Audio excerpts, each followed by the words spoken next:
नवाज सुन लो, इस बार होगी आर पार की लड़ाई। नवाज सुन लो। दोस्तों, मैं बिंदेश्वर प्रसाद गुप्ता आपके समक्ष एक कविता प्रस्तुत कर रहा हूँ। संयोग से आज कारगिल विजय दिवस है, तो मैंने उस समय जिस समय कारगिल की लड़ाई हो रही थी तो मैंने कविता लिखी थी। तो उस समय समाचार पत्रों में जो हेडलाइन में आते थे कारगिल के युद्ध के बारे में, तो मैंने उसको एक प्रयोग किया कि जो हेडलाइन रहता था एक पंक्ति उसका मैं लेता था और दूसरी मेरी अभिव्यक्ति होती थी कविता में ही। उस समय प्रधानमंत्री अटल बिहारी वाजपेयी थे, वे उनका वक्तव्य लगातार छपता रहता था। तो मेरी कविता का जो विषय है कारगिल के प्रति वह उसी से संबंधित है। पाकिस्तान ने युद्ध थोपा तो भारत विजयी होगा। वाजपेयी का यह कथन 100% सही हो। अब जैसे इसमें पहली लाइन जो थी, पहली पंक्ति वो प्रधानमंत्री वाजपेयी जी का था, तो और दूसरी पंक्ति हमारी थी, मेरी थी। तो पाकिस्तान ने युद्ध थोपा तो भारत विजयी होगा। वाजपेयी का यह कथन 100% सही होगा। चौथी लड़ाई हुई तो तुम्हें फिर नया हिस्सा खोना पड़ेगा। चौथी लड़ाई हुई तो तुम्हें फिर नया हिस्सा खोना पड़ेगा। इस कलंक को बड़े बेआबरू होकर तुम्हें ढोना पड़ेगा। इस कलंक को बड़े बेआबरू होकर तुम्हें ढोना पड़ेगा। वायुसेना ने दुश्मनों के खेमे में भारी तबाही मचाई। वायुसेना ने दुश्मनों के खेमे में भारी तबाही मचाई।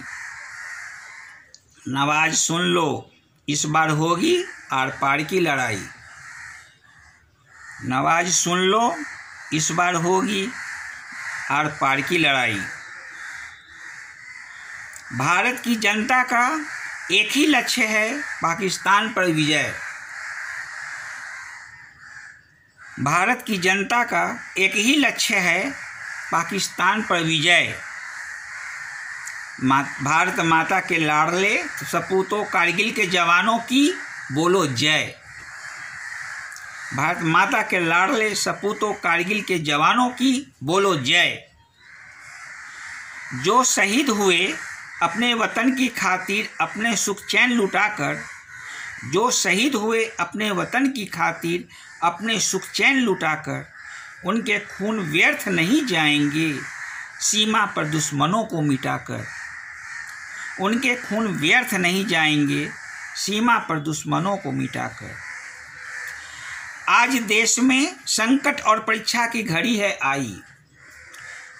आज देश में संकट और परीक्षा की घड़ी है आई। मत भूलो बड़ी मुश्किल से हमने यह आज़ादी पाई। मत भूलो बड़ी मुश्किल से हमने यह आज़ादी पाई। कश्मीर हड़पने की साजिश तुम्हारी पूरी नहीं होने देंगे। कश्मीर हड़पने की साजिश तुम्हारी पूरी नहीं होने देंगे। सिर पर कफन बांधे जवान अब तुम्हें धूल चटाएंगे। सिर पर कफन बांधे जवान अब तुम्हें धूल चटाएंगे। भारत की सीमा पर दुश्मनों के हो रहे हैं हौसले पस्त। भारत की सीमा पर दुश्मनों के हो रहे हैं हौसले पस्त। और अब भी नहीं चेता पाकिस्तान तो हो जाएगा अस्त। और अब भी नहीं चेता पाकिस्तान तो हो जाएगा अस्त। रुक ना सके छलक पड़े नयन आए शहीदों के शव को देखकर। रुक ना सके छलक पड़े नयन आए शहीदों के शव को देखकर। मर मिटने की हमारी ललक और तीव्रतर हो उठी 100 को देखकर। मर मिटने की हमारी ललक और तीव्रतर हो उठी 100 को देखकर। जमीन और आसमान दोनों में ही बेमिसाल हैं हम। जमीन और आसमान दोनों में ही बेमिसाल हैं हम। युद्ध के मैदान में अपने जौहर दिखाने में कमाल हैं हम। युद्ध के मैदान में अपने जौहर दिखाने में कमाल हैं हम। घुसपैठियों की वापसी से कुछ कम मंजूर नहीं। घुसपैठियों की वापसी से कुछ कम मंजूर नहीं। हमारा निर्णय अटल है, दिखती मंजिल दूर नहीं। हमारा निर्णय अटल है, दिखती मंजिल दूर नहीं। हमारे जवानों ने घुसपैठियों को और पीछे धकेला। हमारे जवानों ने घुसपैठियों को और पीछे धकेला। देख लो नवाज, तुम्हारा पाकिस्तान दुनिया में पड़ गया अकेला। हमारे जवानों ने घुसपैठियों को और पीछे अकेला। हमारे जवानों ने घुसपैठियों को और पीछे धकेला। देख लो नवाज, तुम्हारा पाकिस्तान दुनिया में पड़ गया अकेला।